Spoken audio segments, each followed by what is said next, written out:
I was the first student member of the World Future Society in 1977 at the age of 11. And I was invited to become a member of this group by my great uncle, who is English and worked for Royal Dutch Shell, and he was a futurist there. And he invited me when I was 10 years old to join them.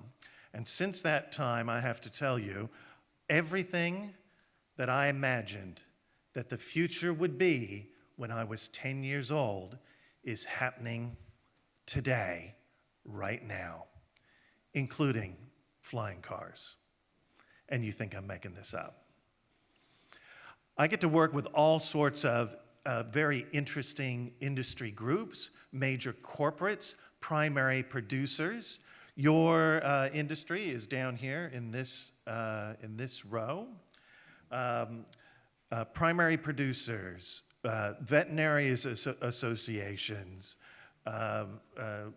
major distributors, even national retailers. Do you want to reset this connection again? Or are we good? No, we're not. Just bear with me a moment. Should I reset that again? Yep, okay.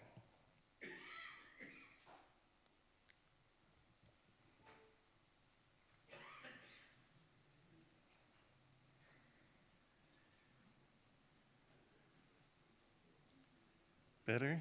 No.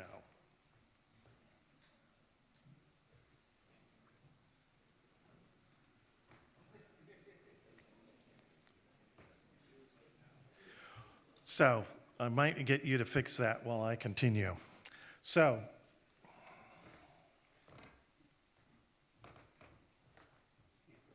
it doesn't matter what industry that I'm working with, whether it's the Pilots Association are worried that they're going to take the co-pilot out of the cockpit because now 20% of all the flights on Airbus and Boeing aircraft are pilotless. Did you know this? Do you like flying without a pilot? Well, you should, because we haven't had any crashes when the robots were flying the plane, but we have when the humans have been flying the plane.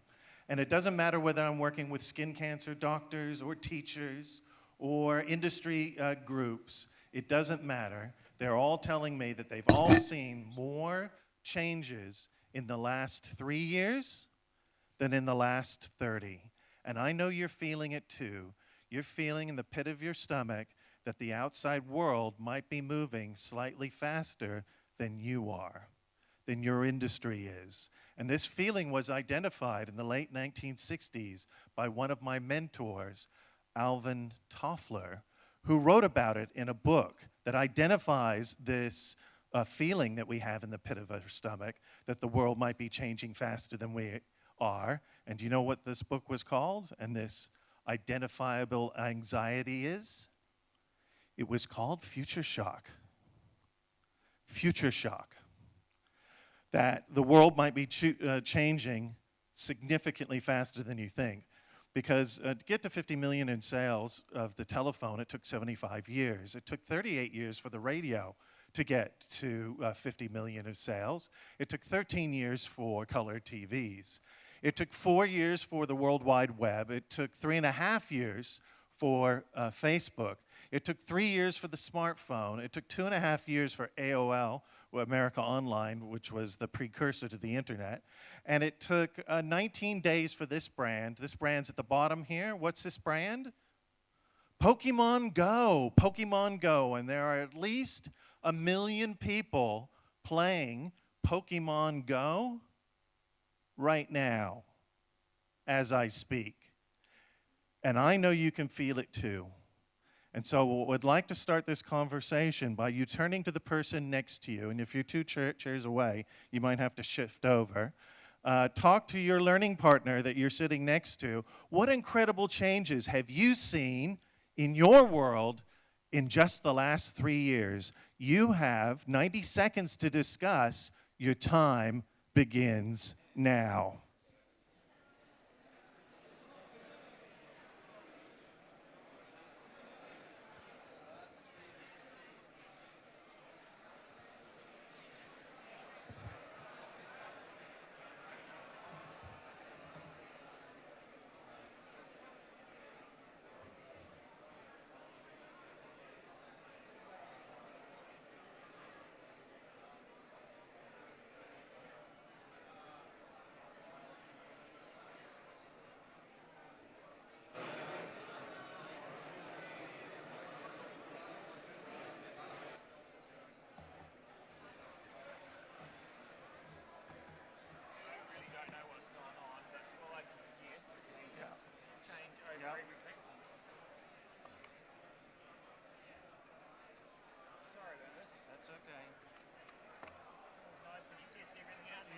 somebody moves it.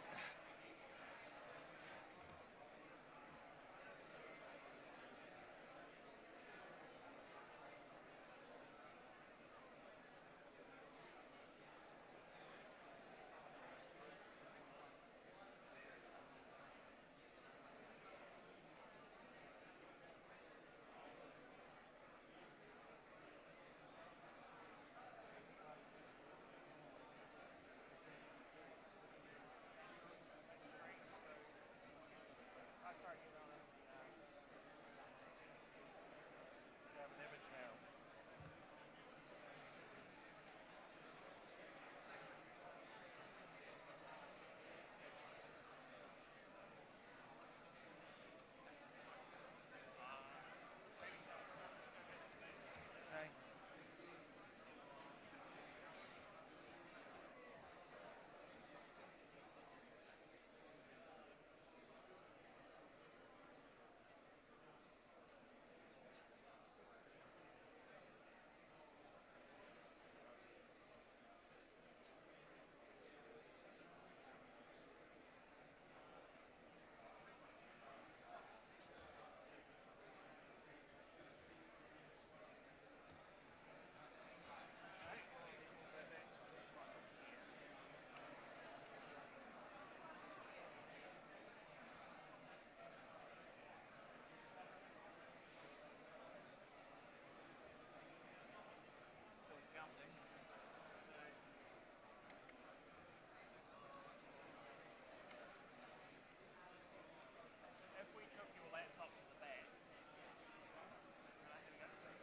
Solid. Solid.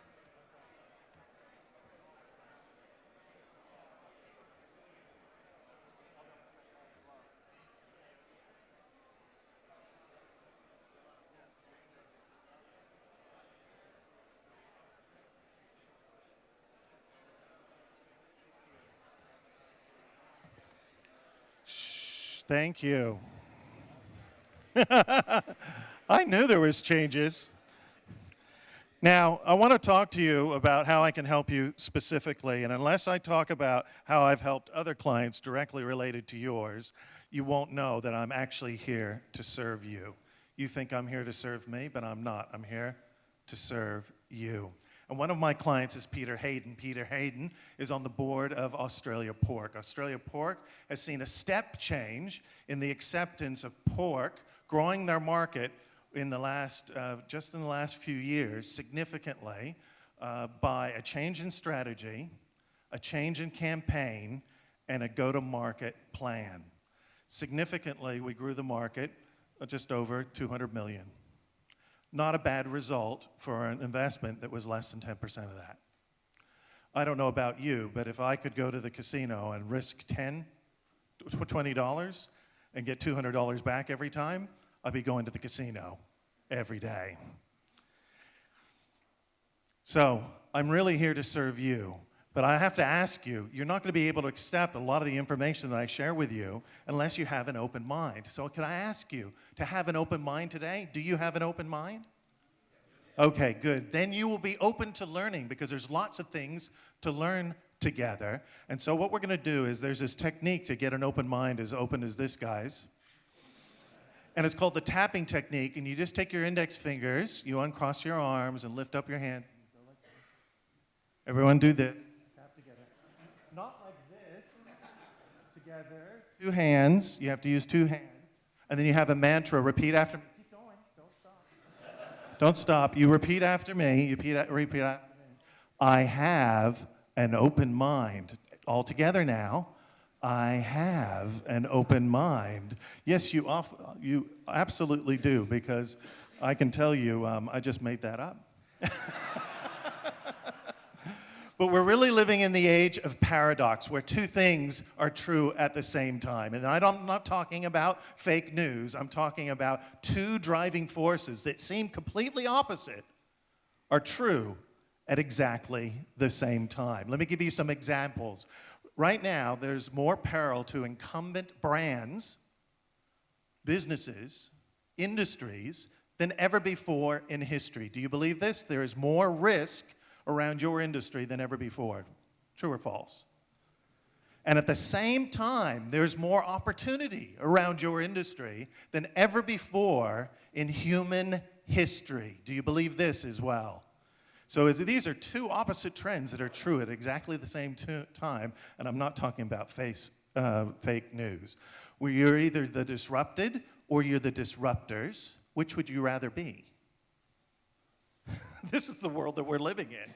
We're living in a high-tech, high-touch world where technology has invaded our lives, where it's the first thing that we touch in the morning and the last thing that we touch at night is a bit of technology, not our partner, but a bit of technology. Technology really has invaded our lives, has invaded our consumers' lives as well, hasn't it? But at the same time, people are asking for high touch, personal service, natural products, experiences instead of things they're investing in. Many of my major companies that I'm working with are talking about the end of ownership. People don't want to own things anymore. They're just happy to rent them on demand. And so this is changing everything. And of course, meat and non-meat at the same time. And as part of this research that we did with Australian pork, I produced a series of videos. They asked me to go out to my community of futurists and to go out to the World Wide Web and look at all the data points that might impact our strategy. So I employed an algorithm that scanned 90 billion web pages in 24 hours and answered the 3 questions that Australian pork wanted to know. What's the future of food? What's the future of meat? And what's the future of pork? And I thought I would share with you this short video that summarizes those 6,000 data points that we collected in 24 hours, then was peer-reviewed by my 24,000 futurist friends and boiled down to the 60 major trends that would impact meat production. And I thought I'd play this video for you if we get a chance and you can see it. Let's have a go. Here's the future of meat.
Discuss with your learning partner the most surprising thing you saw in the video. You have 90 seconds to discuss.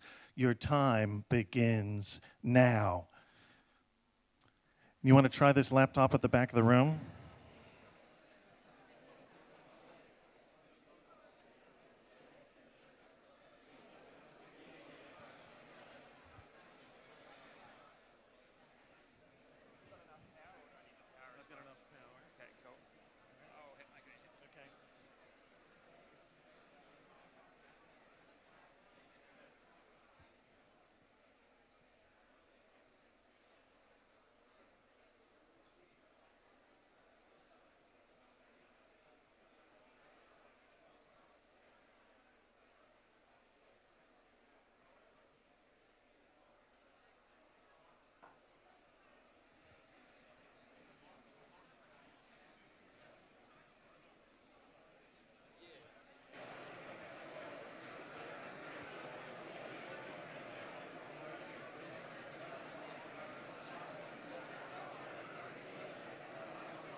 Put your hand up. Put your hand up. Were you listening to your learning? Were you listening to your learning partner? Were you listening to your learning partner, or were you just thinking about what you were going to say? Put your hand up if you'd like to share what your learning partner thought was the most surprising thing in the video. Not what you thought, what your learning partner thought. Would you like to put your hand up? Anyone? Anyone? Yes? I saw the hand at the back of the room. Back here, pass the mic down. My learning partner thought that the decrease in meat over the next few years because of the concern about artificial meat was going to be a problem, but he was interested to see that it was going to be growing and picking up after that. In fact, you know, the rise of food is fantastic because of the rise of the population. Meat will grow 40% faster than the growth of food. And these new products are just incidental. They're growing very quickly, but they're tiny, tiny, tiny little base. And in the long-term future, we definitely have to be worried about this. But in the short term, it's relatively small. Although the uptake, did you hear that this person was the first one in line at 9:30 in the morning when Arby, do you know Arby chain of restaurants, is a very famous, low-cost, cheap place to eat. And they decided that they wanted to compete with McDonald's McRib, which is really artificial meat. It's terrible. It's terrible. He goes, he tweeted out, I was the first in line at 9:30 this morning waiting for the venison, the first time they served venison at the Arby's restaurants. Another noted that their local Arby's was out of sandwiches by 2:15 p.m. And not only were sales expected to skyrocket, but the media coverage about this carried on for days. And what's really interesting in this market that is shifting, it's shifting in two ways, towards low cost and premium products. And when it comes to the premium products, the diversity of new products is just so surprising.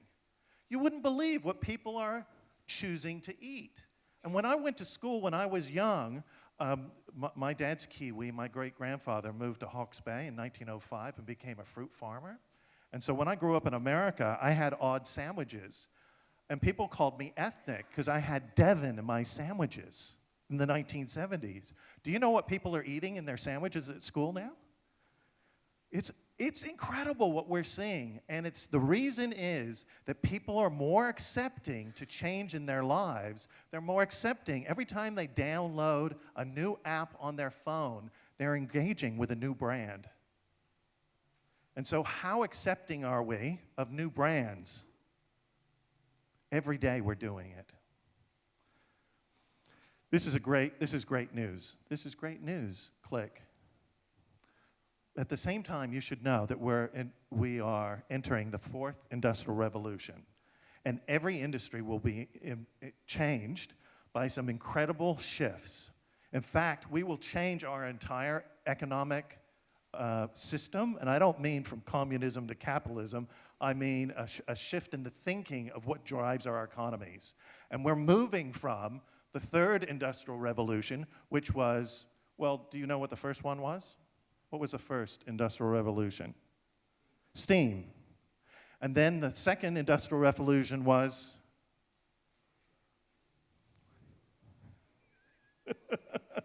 electricity. The third was computers and communication. And the fourth is defined by a shift in not only the markets and the economy, but us as humans. We will be changed as well. This is the big shift in the fourth industrial revolution. And I would love for you to study with me. If you would like to partake of this fantastic book written by the chairman of the World Economic Forum, Professor Klaus Schwab. And he writes in the fourth industrial revolution that ubiquitous mobile supercomputing, intelligent robots, self-driving cars, neurotechnological brain enhancement, genetic editing, all the evidence for how the world is shifting is happening today, and that's what's driving this fourth industrial revolution, and you are all part of it. And if you're not aware of this, you should be aware. Now, you might be busy, and so you might not have time to read the book. So could I suggest that you go to YouTube and type in YouTube/WEF for the World Economic Forum and watch the 12-minute documentary on the fourth industrial revolution, if you don't have time to read the book. Hands up if you're going to read the book. Hands up if you're going to watch the YouTube video. Hands up if you don't like putting your hand up. There's a bunch of you out there. But you have to know where we're going, because we're really going places that you wouldn't imagine.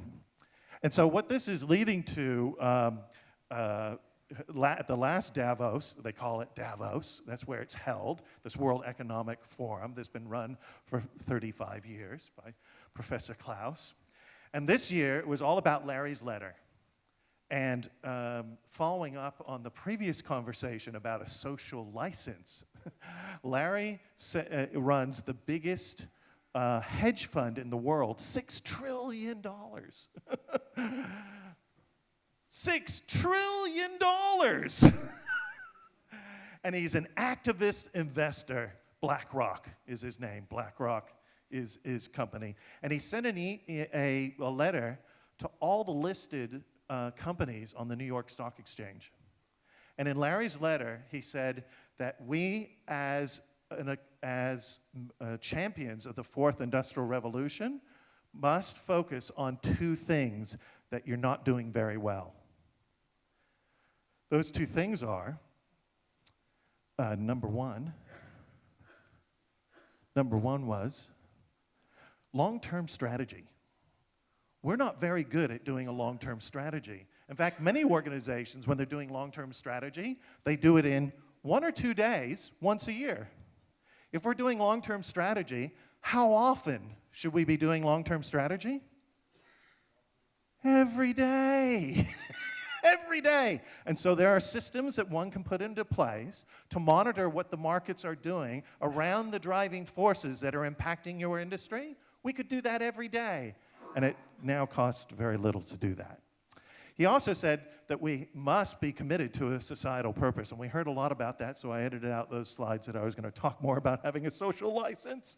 But even Larry, an activist investor, is talking about a social license. So this is the framework that we're operating within, and you can really feel that we're going through this shift. You can really feel it, can't you? I know I can. Click. The world is really changing, isn't it? And I thought what I would do to bring you all up to speed so you understand how the world is changing, how religion is changing, how commerce is changing, how society is changing, how we've lifted 1 billion people into the middle class just in the 20 years. 1 billion people have been lifted into the middle class, and now they can afford venison. And the good news is, we're going to add another billion people in the next 10 years into the middle class that will be able to afford venison as well. I've got a little a video that's just 2 minutes long that will talk about these things. And at the end of it, again, I'd like you to turn to your learning partner and discuss what was the most surprising thing you saw in the video. This will get you up to speed of these driving forces very, very quickly. Here it is. It's called Did You Know in 2028? That's only 10 years away. Did you know in 2028? Here comes the video.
That was funny.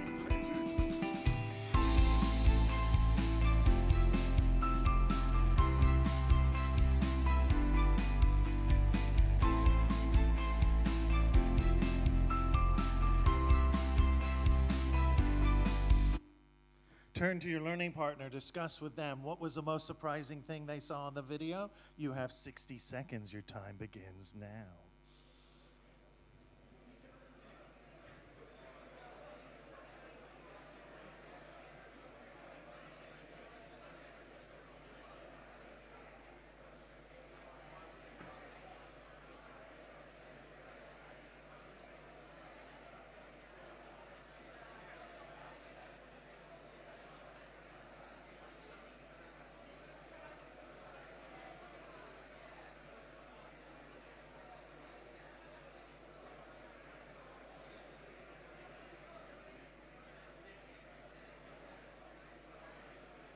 Ten seconds. 5, 4, 3, 2, 1. Okay, you know the drill. Who would like to share what their learning partner thought was the most surprising? Your hand went up first, madam. 1 in 3 people will be over 100. That's scary.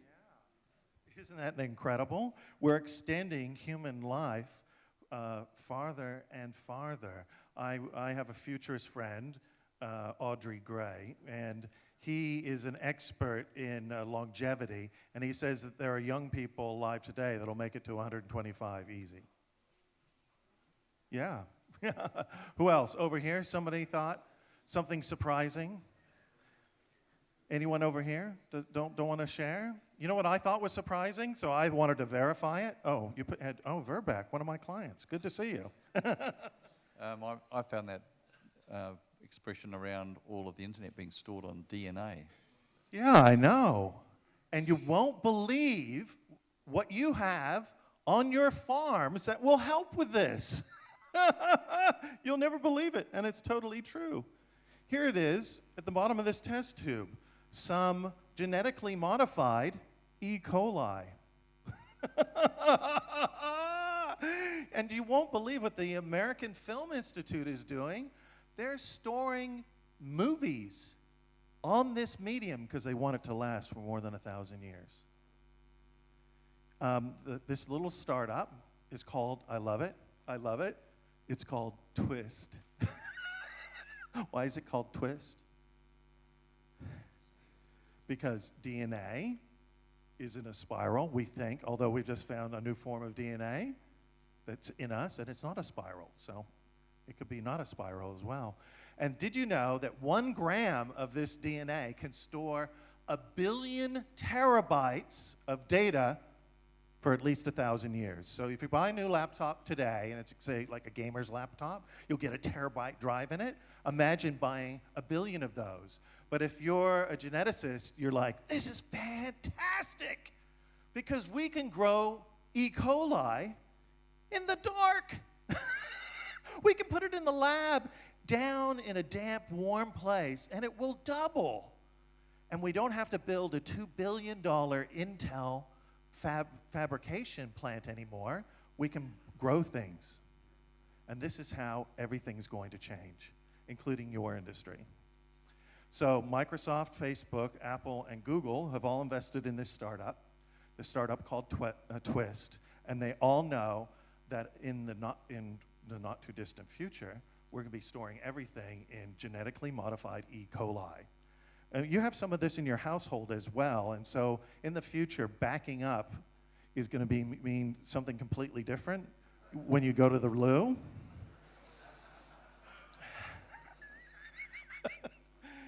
Put your hand up if you feel like the world is moving slightly faster than you thought it was.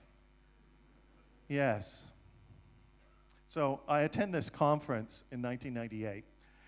This is the dawn of the internet.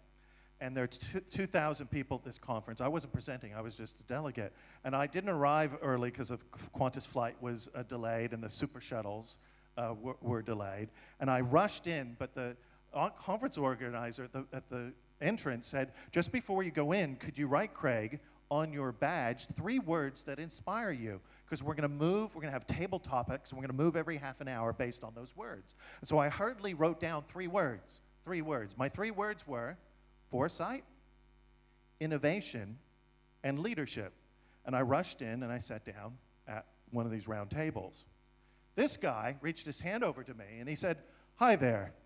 Oh, Craig, you're a futurist. We love futurists at GE. My name's Jack Welch. And he extended his hand like that. Now, do you know who Jack Welch is? Previous chief executive of GE, grew the company from a value of $13 billion to $500 billion.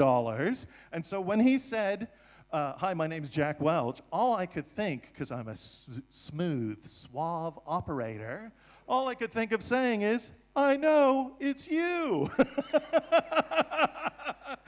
And he said, hey, at GE, we love futurists. We employ a lot of them. I said, yes, I know. Some of your employees are part of the World Future Society. I know them well.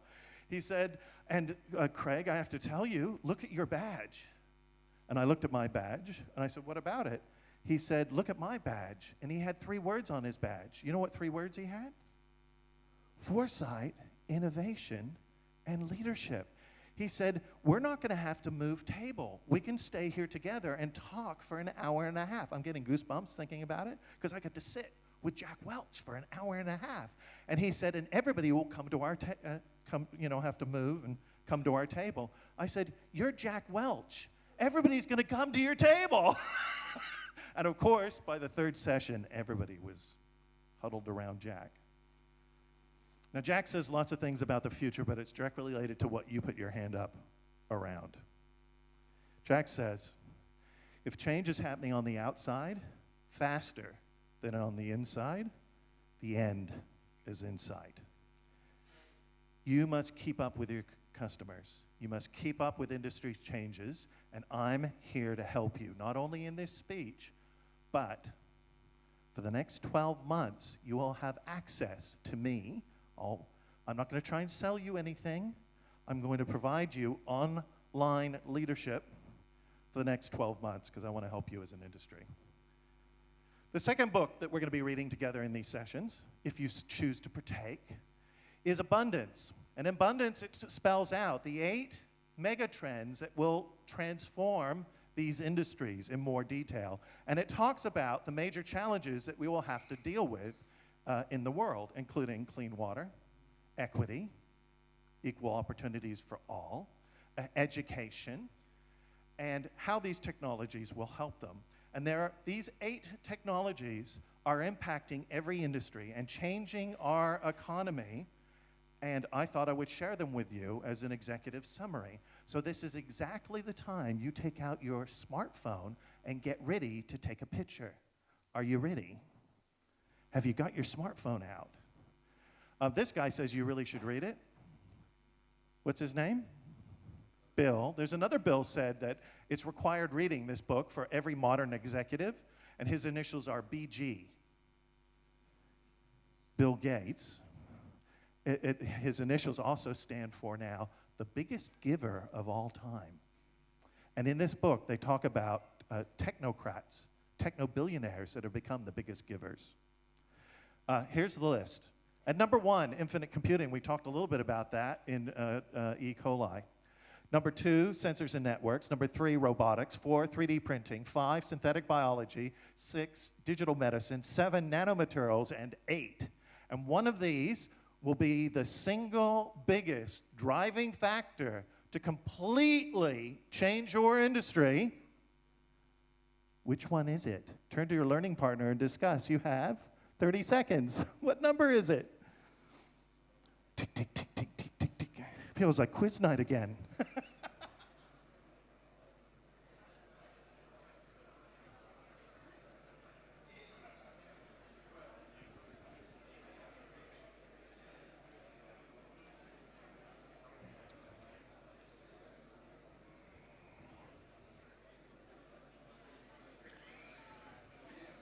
Five, 4, 3, 2, 1.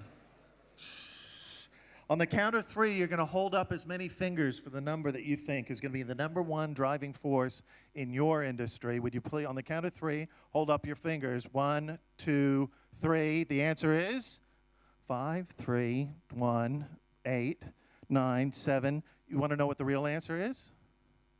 All of them. So, for instance, if you're doing strategy for the next 12 months, are all of these on your radar? Are all of these on your radar? For instance, synthetic biology. Now, at this point, I thought, I'm running out of time, I thought I would show you the goats that are producing in their milk spider webs. Have you heard about BioSteel? You know that spider webs are more stronger than steel. So there are goats now producing spider webs in their milk. Am I making this up, guys? No, I'm not making this up. This used to be science fiction, and it's science reality today. So I thought I'd share with you what some food scientists have recently produced.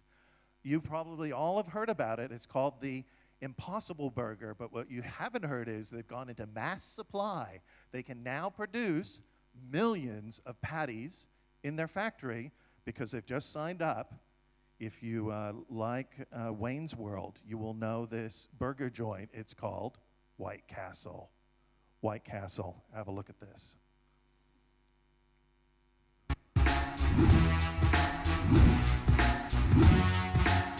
Oh, I know what you guys did.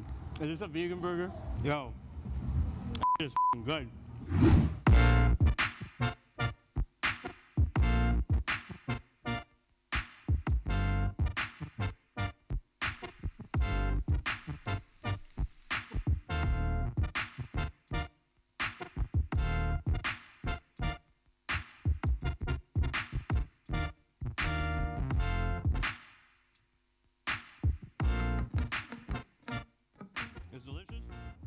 tastes like a real burger. It's a vegan burger, isn't it? What's that bad? What's in it?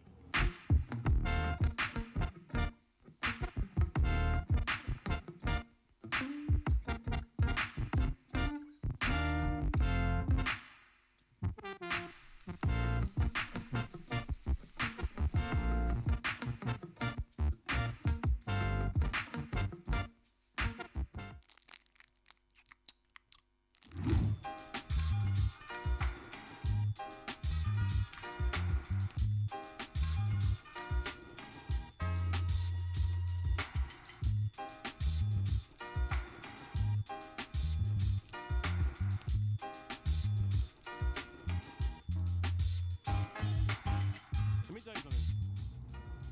I could go vegetarian if this is what all my burgers tasted like.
Coming back on $1.99. You're shaking your head like this is unbelievable, but this is the world we're living in. But what is shocking is these same people, many people who say they want to eat vegan, are not loyal. They eat vegan on most days, but on Friday, they want a little luxury. And they go to Costco and they buy Wagyu beef and they slice it very thinly and put it into beautiful salads like we had last night.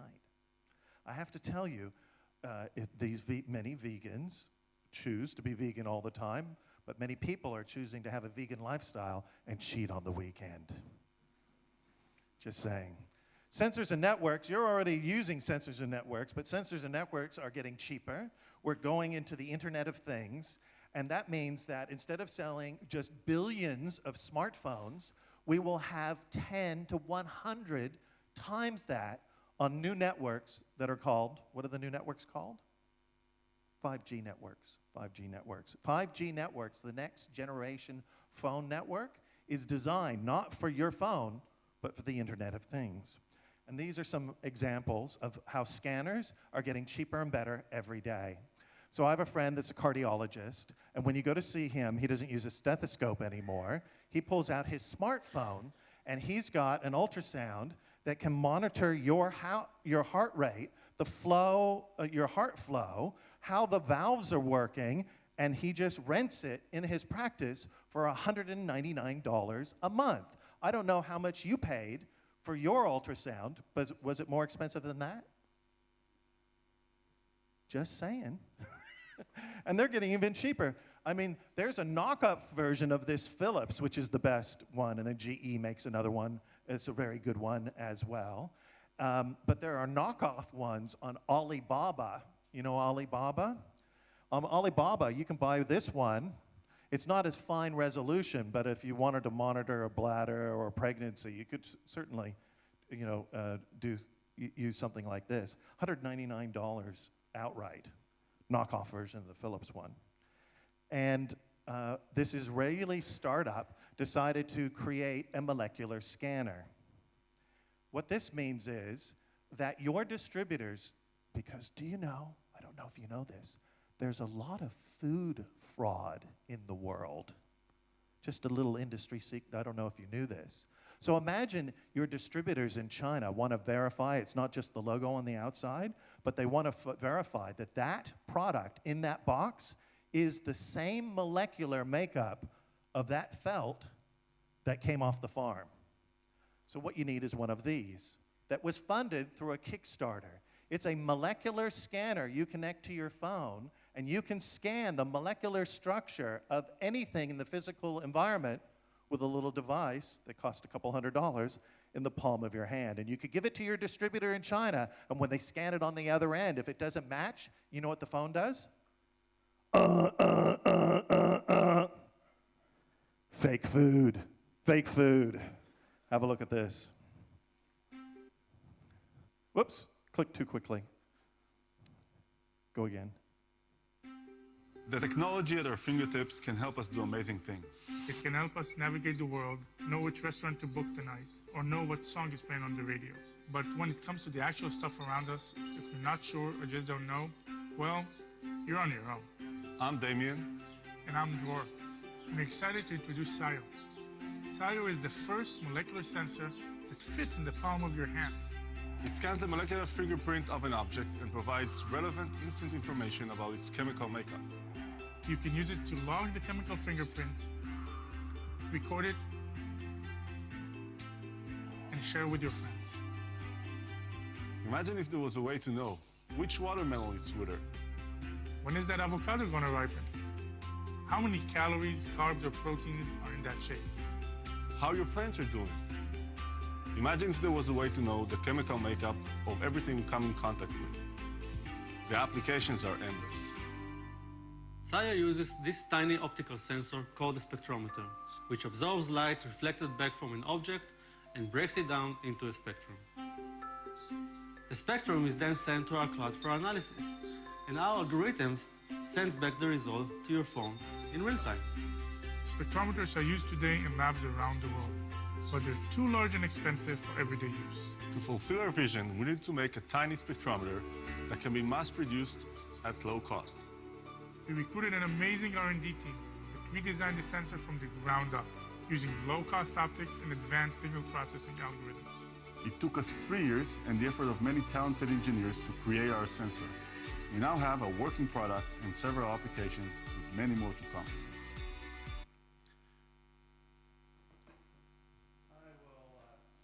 I'll stop it there for the time being because I'm running out of time. There's so much more that I want to show you. I have 849 more slides. Just kidding. I'm not going to give you just a few more. The World Economic Forum voted this startup, Consumer Physics, they're called, Consumer Physics, an Israeli startup. They voted them the startup to most likely benefit mankind. Pretty interesting. And I'm an investor in them. Full disclosure, I'm an investor in this startup. I invested $129 on their Kickstarter. And I got equity, didn't I? I got equity? No, on Kickstarter, you give money just to back projects. Interesting. Food, I work in food service. I work in retail. I'm just back. We're working with Subway. Do you know Subway's bigger than McDonald's now? Subway's bigger than McDonald's. Very influential fast food retailer. And of course, food service robots are popping up all the time. And in your industry, it means from production to all the way up to food service, everything's shifting. And you might be thinking to yourself, well, I can't afford those robots. They're really expensive. Here's the great news. We have a new robot barista in Melbourne because the humans can't produce enough cups of coffee to serve all the hipsters in Melbourne. So they brought the robot in. And the robot would cost tens of thousands of dollars, and they realized that wasn't a working model. So what they do is they hire the robot out at $24 an hour, and you only pay it when it works. This is how you're going to afford robots in the future. You won't own anything, you just hire them as you need them. Have a look at this. Oh. Try it again. And play.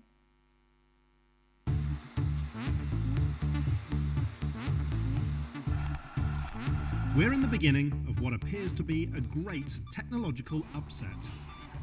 But some say this has happened before. The classic historical example of a technological disruption that most people would point to is what happened in agriculture. It used to be that half or more of the people in the United States worked on farms. Now, it's maybe 1 or 2% of our workforce is directly engaged in agriculture. So there was a huge disruption there. The disruption was tools like the tractor and the combine. Modern equipment speeds up the work, makes it easier and more efficient too. And it hasn't stopped. We've always made machines that made us people better. Like today, a farmer can plow the fields for 150 hungry people. And barely has to lift a finger to do so. Machines, increasingly equipped with sophisticated machine vision and artificial intelligence, now plant, weed and harvest an ever-growing array of crops. And it isn't just the field work that's being disrupted. Today, robots are prepping, cooking, and even serving us. Tasks that until recently only a human could perform.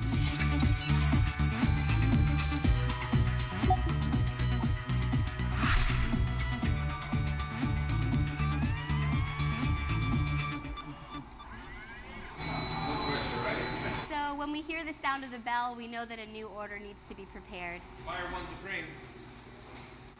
At Zoom Pizza, it's all about the fresh ingredients and the robots. And now Martha's going to spread that sauce. And we want her to spread the sauce evenly, but not too evenly, because we still want to have that artisan feel. Marta isn't your typical line cook. It's an industrial robotic arm modified to spread pizza sauce just so. At Zoom, humans and robots work together to make pizza. The robots do the tasks that are repetitive, that are boring, that are unsafe, like sticking your hand in and out of an 800-degree oven. Colin says thanks in part to the robots, only 9% of Zoom's operating cost goes to labour. A typical pizza restaurant might spend 25% on workers. But Zoom insists it's not out to replace people with robots. Humans do the tasks that are human-centered, like cooking from scratch, preparing fresh produce, making sauce. And so this is how we're able to unlock human potential to give people better, more satisfying jobs, and how we're also able to reduce some of our hourly labor costs so we can spend more money on high-quality ingredients for our customers. Now, I just have to tell you that your new competitor that's just entered your industry is Google. Google is backing the Impossible Burger and Zoom Pizzas. Zoom Pizza has now disrupted Domino's business model. They now have they partially cook the pizza, they put it onto a truck. It's not cooked all the way. They use machine learning and artificial intelligence to predict how many venison pepperoni pizzas are needed in that San Francisco neighborhood. And when you order the pizza with your phone, they cook it the last 2 minutes, and when they pull up to your house, it finishes within those 5 seconds. How fresh is the pizza? 5 seconds! Just think about that. They're completely disrupting Domino's, and Domino's said, we have a business model that's not disruptible. And when it comes to food service, you're going to have to produce product that are for the robots, not for the chefs, because the chefs are all going to duplicate themselves onto the robots. And you're thinking, no, this is not going to happen, but actually, you're in denial. It's definitely going to happen, because all the great chefs now are recording onto robots how they cook their most famous dishes, and they're installing the robots on cruise ships. First of all, they'll go into restaurants next, and then fast food. You think I'm making this up? Just have a look at this.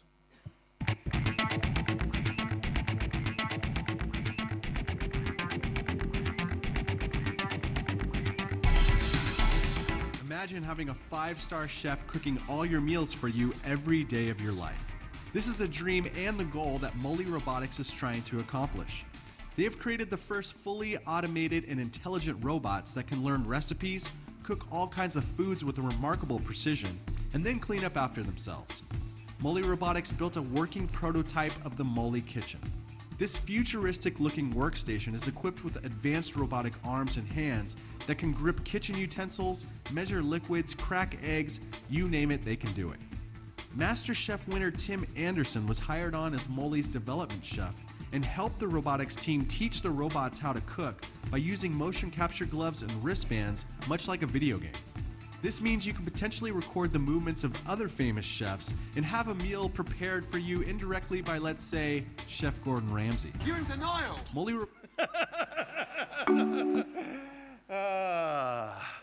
Now you might say, but Craig, we're here in New Zealand. This will never happen in New Zealand. Why would this happen in New Zealand? Or I'm just a small operator. I can't be part of this future. And what I'd say to you, it's only because of your mindset. This is available to all of us, and we have to decide whether we're going to be part of it to be ahead of the game or not. And luckily, New Zealand is taking a leadership role worldwide at being carbon neutral by 2050, unless you change government again, which happens all the time, but anyway. So here's the good news.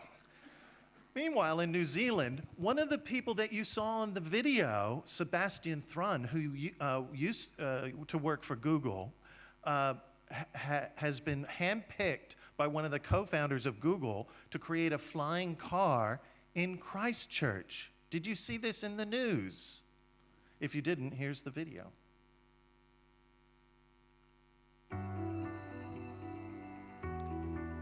This is an amazing moment in time. Just in the past few years, there's been enormous progress around the world on new type of personal transportation vehicle that will take you to the air. Kitty Hawk is a California-based company, and at Kitty Hawk, we are really proud to be part of this global movement to rethink, to reimagine how all of us get around every day. At Kitty Hawk, we know the technology is feasible because we are already doing it. Today, we're introducing Cora, a vehicle you've never seen before. We're so excited to unveil Cora to the world. Cora is 100% electric and therefore emissions-free.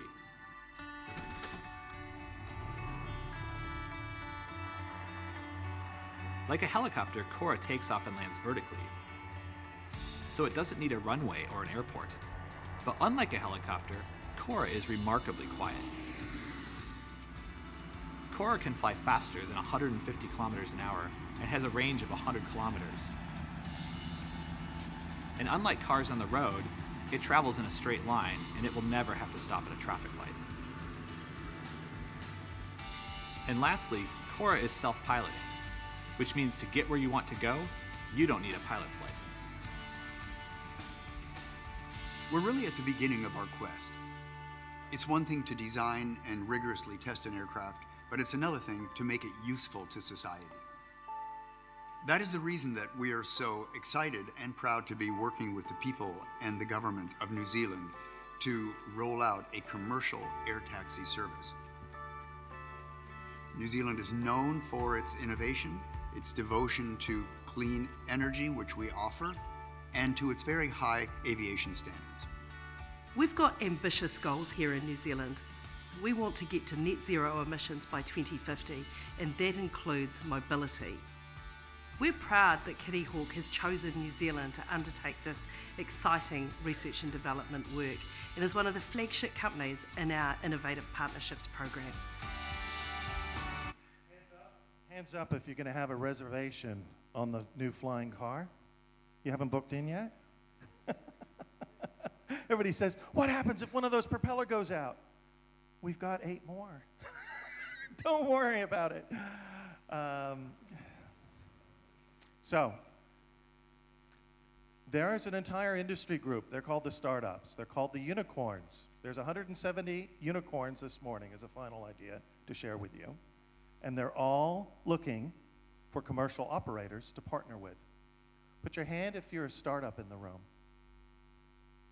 Next year, wouldn't it be great if 20% of the room was filled by startups partnering with your industry? Because you can't argue with success. This morning, 170 startups are called unicorns. They're valued at more than $1 billion. If you want to know more about this, read at the Wall Street Journal about the $1 Billion Startup Club.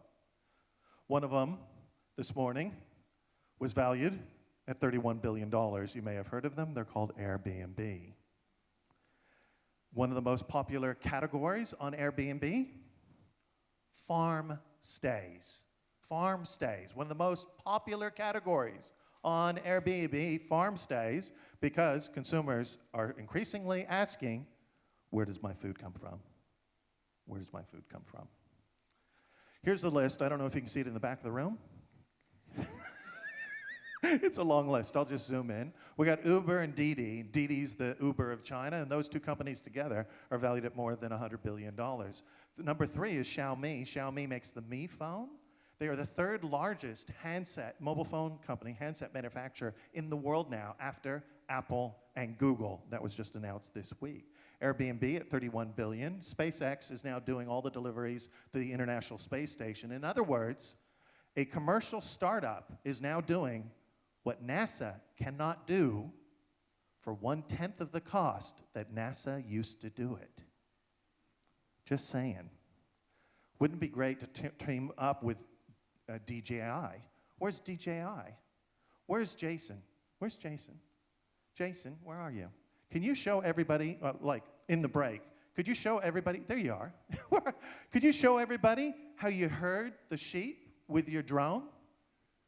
Would you do that at the break? It's incredible.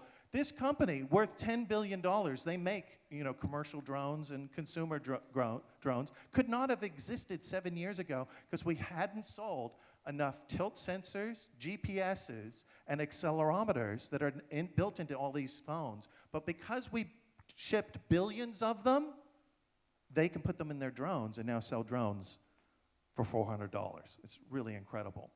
I race drones for a hobby. Drone racing, sport of the future.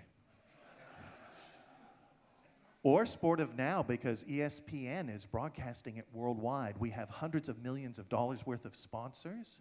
And if you're interested in this, look up the Drone Racing League finals in Dubai. It was pretty spectacular.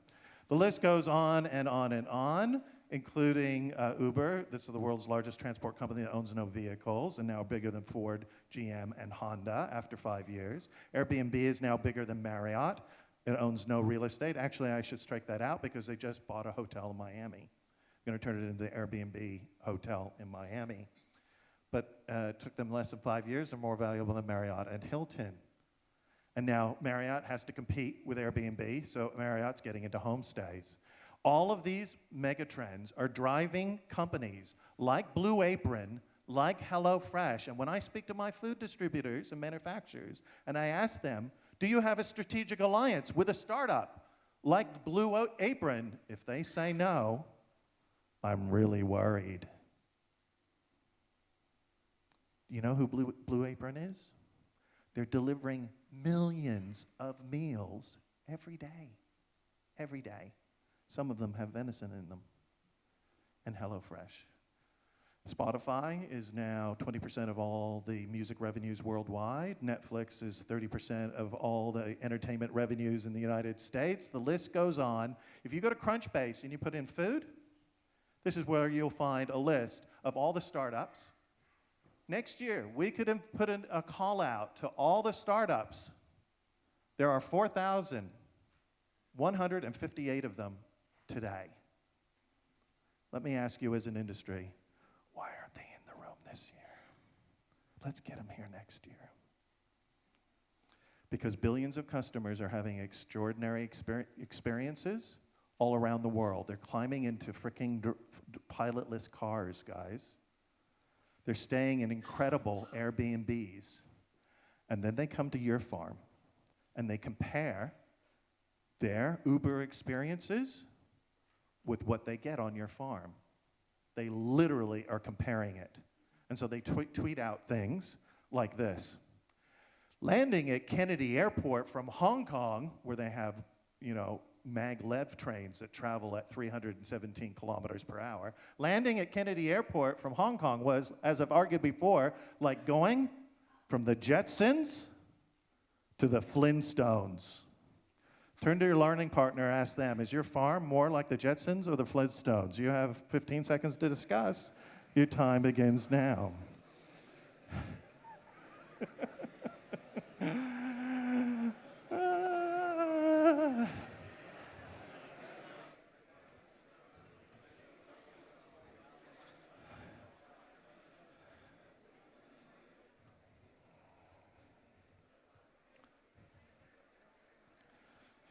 Hope it's a little both. Hope it's a little of both.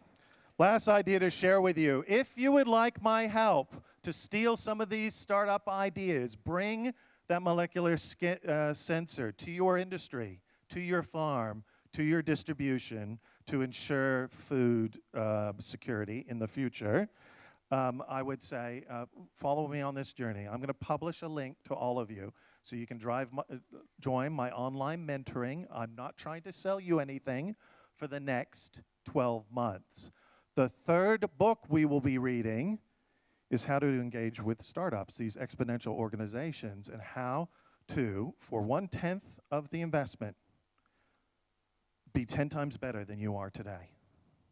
For 1/10 the investment, be 10 times better than you are today. Thank you so much for your attention.